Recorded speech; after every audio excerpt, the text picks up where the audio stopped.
Hey girls, some raw footage here. So, I had my egg retrieval yesterday, and, good news is that what I thought was only going to be like 9 eggs, or maybe a little bit less, turned in to be 16 eggs, which is fantastic. It was great. The doctors and everything, they were super nice. They had to, my husband was in the room with me, but he wasn't able to take video or anything like that. We got a couple pictures.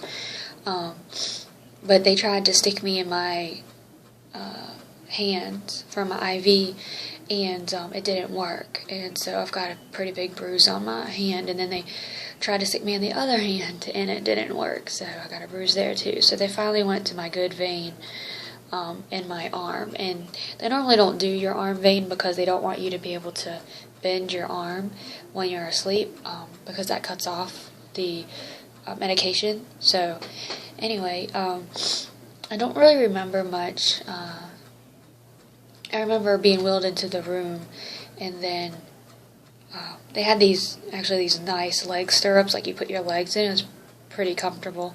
And then that's about all I remember. And then I woke up. My mom was talking to me in the room. And my mom went with me, and so did my mother-in-law and my husband, of course. Everything looked good.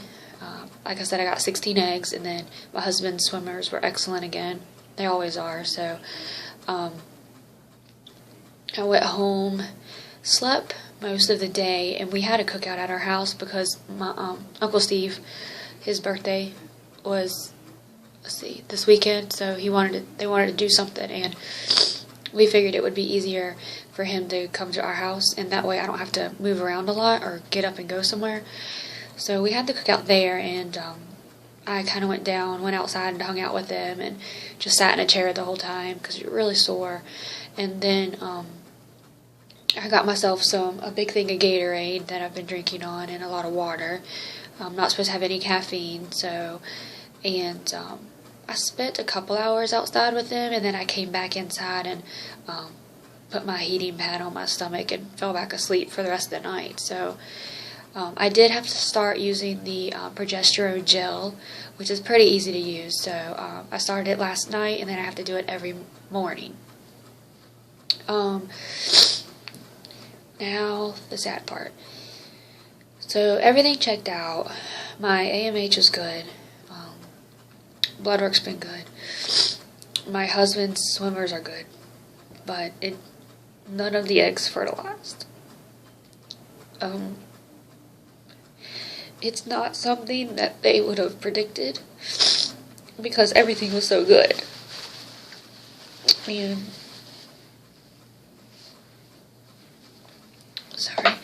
my doctor said that it's very rare for that to happen with our numbers and everything. So anyway, he called me this morning, and it's Monday, and the 9th, and said that they were going to perform the rescue, which is the Icsi. And he said that the lab is like going through the eggs to see which ones are still good, and they will start doing that, and hopefully I'll get some information later. So yeah, and obviously that's been our problem all along. And we just didn't know it, and at least we now know what the problem was. And the only bad part about it is, because I'm thankful we know what it is. The only bad part is if it doesn't work because they did it a day later, then I have to go through the whole process again. That'll suck. But at the same time, we know we have to do it now. And, sorry.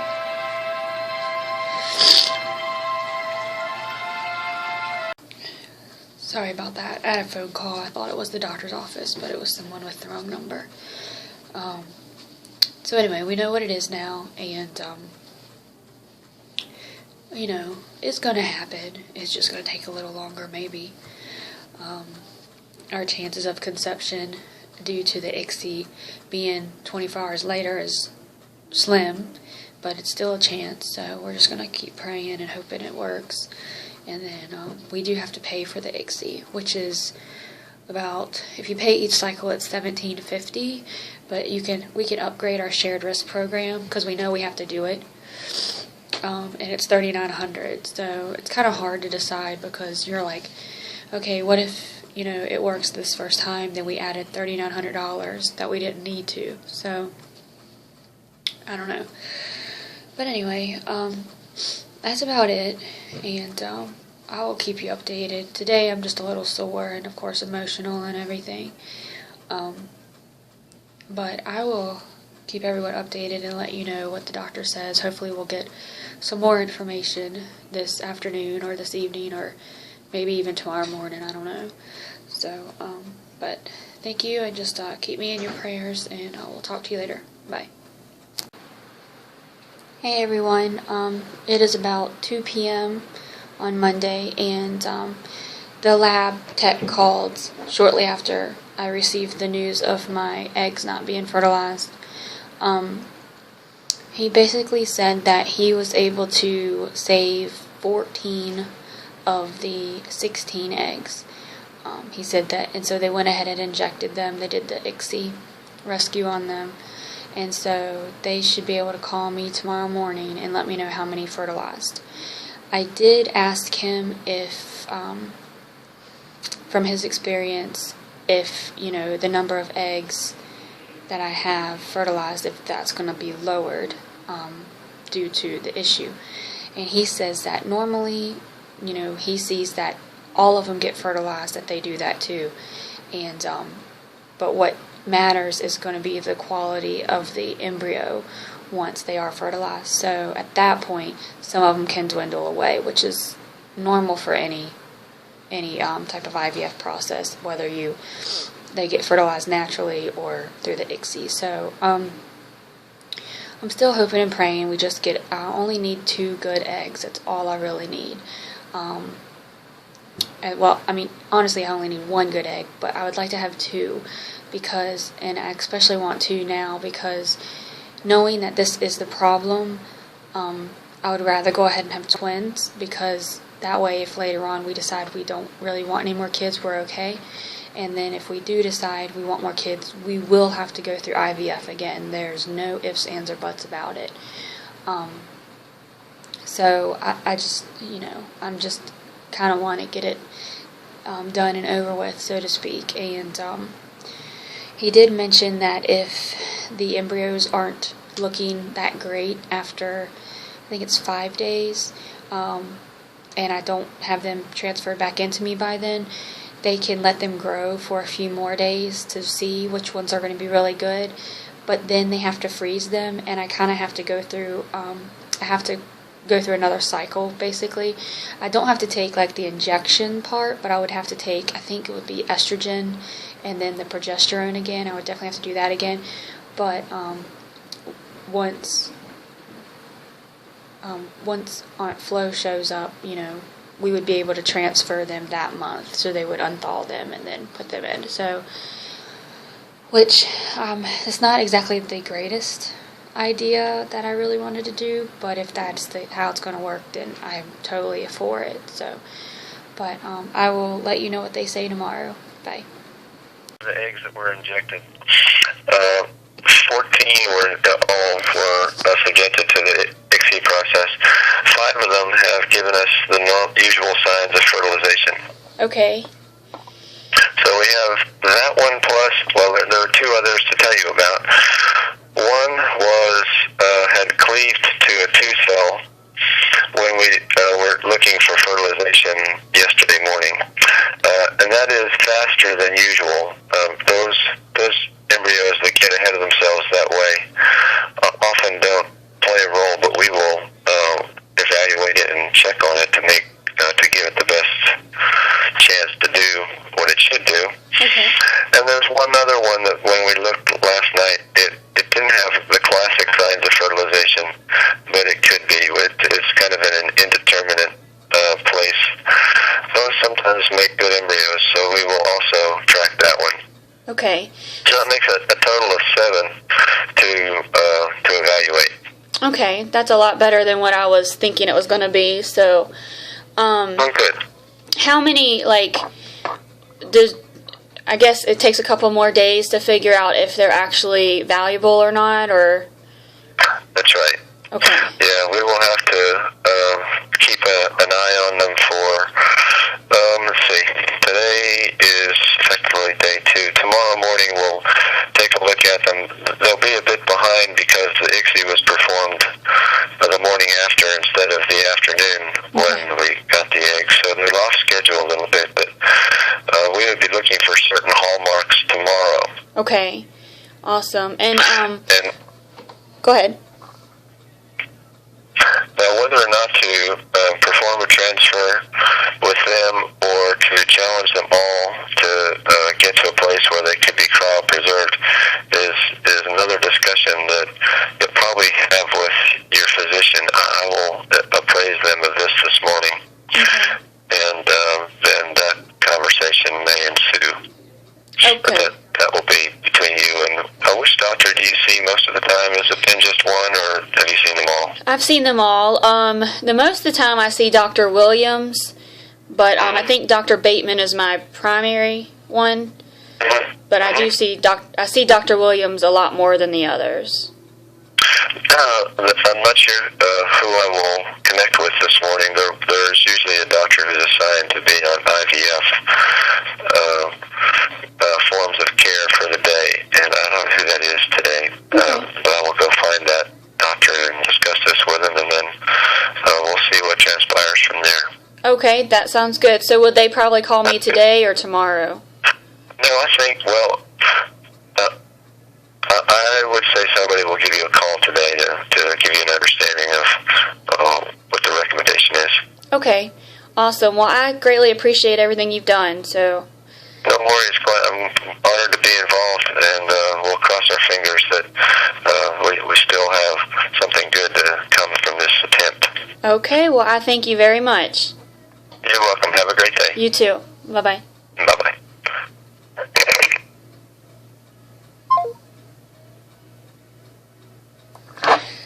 So, I'm a little relieved. We might have half of them, of the 14, so, you know, like I said, I'm only hoping for maybe 2 or 3 good ones, so, you know, we're still in it, so I'm very happy about that. I will try to catch my doctor when he calls. I'll try to do the same thing, so bye, guys. Hello? Hello? Hello. Hey. Hey, it's Brandy. Yes. Hey, Brandy, it's Dr. Williams calling. Hi, how are you? I'm good. Did I catch you at a good time to talk? Oh, yeah, you're fine. Okay, so I wanted to get an update from Dr. Thomas, and so he and I just talked, and the embryos are dividing along. And did he talk to you this morning? Yes, Yeah. he did, just a little bit. So we do have a number of embryos that did fertilize in a normal way, and so that's a good thing. But what I wanted to talk to you about is when we've got embryos that have been fertilized in this late Icsi, or sometimes called rescue Icsi, the embryos are about a day off of what they should be, because they should have fertilized yesterday, but instead they're fertilizing today. Right. And so, or, a day late anyway. Yeah. And so what that does is, from the clinical standpoint, from my side of things, the embryos may have trouble implanting into the uterus, into the lining, because the lining expresses certain proteins that allow the embryo to implant only at a certain time period. And if the embryo is late in its development, it may miss the window of opportunity to implant, and it won't stick as well. Okay. Nothing wrong with the embryo. As long as that embryo is dividing and growing normally, we expect it's going to be a normal embryo. It's just this discrepancy between what the embryo is looking for and what's present in the endometrium and the lining of the uterus is often a problem when we do this rescue Icsi. But there's a good solution for it. Okay. And the solution is to not do a transfer now, but to freeze the embryos and transfer them as a frozen embryo transfer in a future cycle. So not that long off, but not this time right now, because it's not possible to get the embryo and the uterus to line up exactly the way we want it to. Okay. So we used to do a fresh transfer. So we used to do a transfer tomorrow or a couple days later, and we saw that our pregnancy rates were a lot lower than if we froze them and transferred them in the future when the uterus is properly prepared and timed. And I went to a big meeting in Boston of all the people that do what I do, and a big center had done a study looking at this, and they showed that when they tried to do the transfer sort of on time, fresh, their pregnancy rates were about 17%, but when they went ahead and cryopreserved the embryos and then transferred them in the future, cycle, then their pregnancy rates were normal. They were about 50%. So there's a big difference, and it has to do with this inability of the embryo and the uterus to frequently be matched for the right timing. Okay. So that's the news I wanted to share with you, is that I'm recommending that we don't transfer. Hold on. That means we would watch them for 2 more days after tomorrow, and if they get to the blastocyst stage, that's when we would freeze them. Okay. And so let me stop there and see what questions you have about all that. It's a lot to process.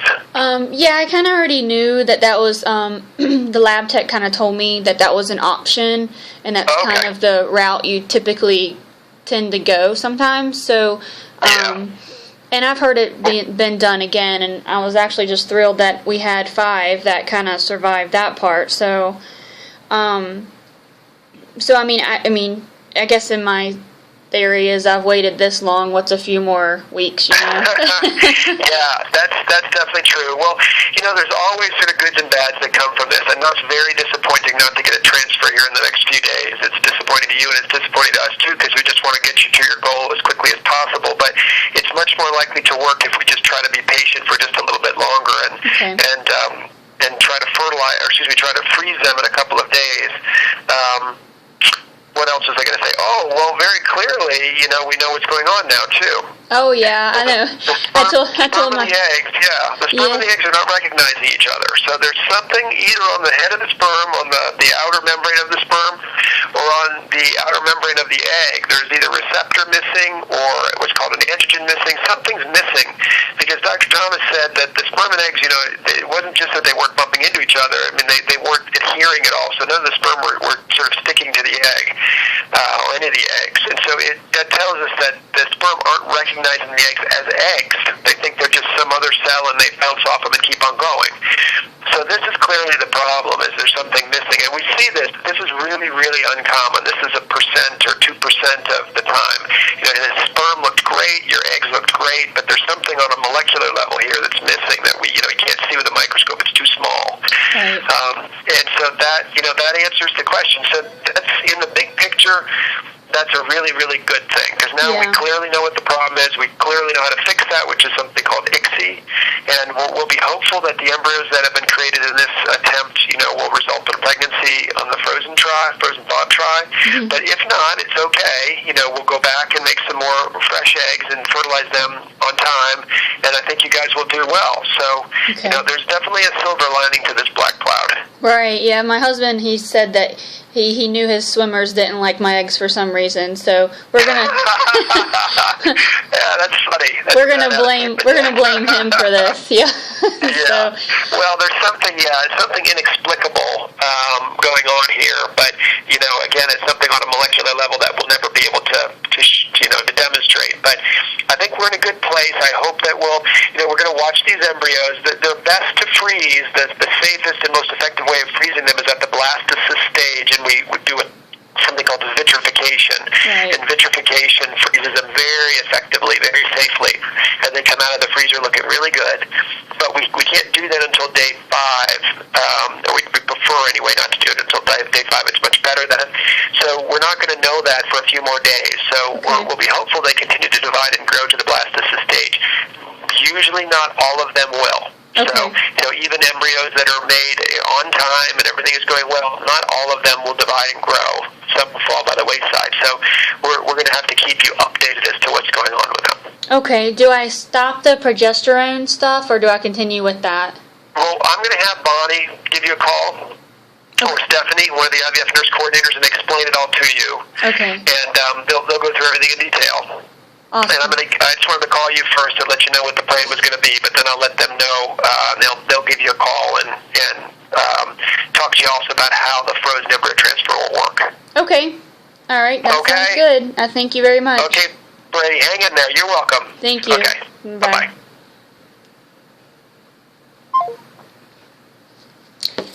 Well, that's kind of what I was expecting to hear, so I'm not really disappointed. And I actually did have the conversation with my husband that, if it was going to work out better if we did the frozen cycle, what's a few more weeks to wait? We've waited this long, so I definitely would rather do that than to go ahead and insert them and possibly have a miscarriage or just a failed attempt. So, and I can keep myself busy. It's the summertime, and I can kind of focus on my health and everything a little bit more before that. So hopefully my little embryos keeps going and going and going. And I did understand that we probably wouldn't have all 5. We only need 1, so right now we're just hoping for 1, maybe 2. If we do get all 5, that's great, but we just need a couple. So, hey everyone, I'm home. So today I had a lot of phone calls from the doctor's office, and had a lot of stuff explained to me. And basically, we have 5, eggs that fertilized pretty good, and then we've got 2 of them that are kind of lagging, so we're not sure if they're going to make it. And the doctor wants to go ahead and see if the 5 make it to blasteus stage, and if they do, then we're just going to freeze them, and my transfer will be postponed until the end of July, beginning of August. So it's not something that I really wanted to do, but like he said, the percentage rate goes from 17% to 50% if we wait, so I definitely want to do that. I did talk to Stephanie, my nurse, and I explained, my husband felt that we had originally planned on doing half Icsi for a just in case purposes, but when our test results came back so good, the doctor said there was absolutely no reason that we needed to do that. So anyway, my husband felt a little gypped, so to speak. So I talked to the nurse and explained, and she talked to the financial advisor and explained that, she had informed us to do half, and that's what we were going to do, but once we got with the doctor, we decided not to do it at all. So the financial person called me back and said that for this cycle we would only have to pay half of the Icsi rescue fee, which is I think half of it would be $875, I think. And then if for some reason we don't have any frozen embryos and we have to do a full fresh cycle, then at that point we would need to decide if we want to pay for the Icsi individually, or we could upgrade our shared risk program and pay the full amount. So, and I mean, fortunately we know what the problem is. Unfortunately is that, since fertilization is the problem, there's just no way we would be able to get pregnant without it. So we have to pay for it one way or another. So, I'm definitely a little bit more calmer, and I'm more content today after speaking with the doctor and everything, and I'm not sure what I'm going to do with myself. We've been on this journey hardcore since January as far as IUIs, injections, and so forth, so I'm going to try to enjoy this little break, and I'll definitely keep you updated as daily as possible as far as how many we have left, and because there is a good chance that some of them might not make it to the end. So we're really just hoping and praying we just get a couple and then go from there. So I guess if there was any recommendations for anyone out there going through IVF, I would say I don't care how good your test results are, if you can financially fork out at least half to have half of your eggs go through that Icsi process, I would definitely advise that, because had we have done that before, we could have went ahead and went with the transfer and everything. But because we didn't know, the eggs are a day behind, and so it's just best to wait. So yeah. But that's about it. Like I said, I'll keep you updated, and just keep us in your prayers, and thank you everyone for your thoughts and, all that jazz. So the waiting's going to be the hard part, but it'll be worth it in the end, okay? Alrighty, I'll talk to you later. Bye.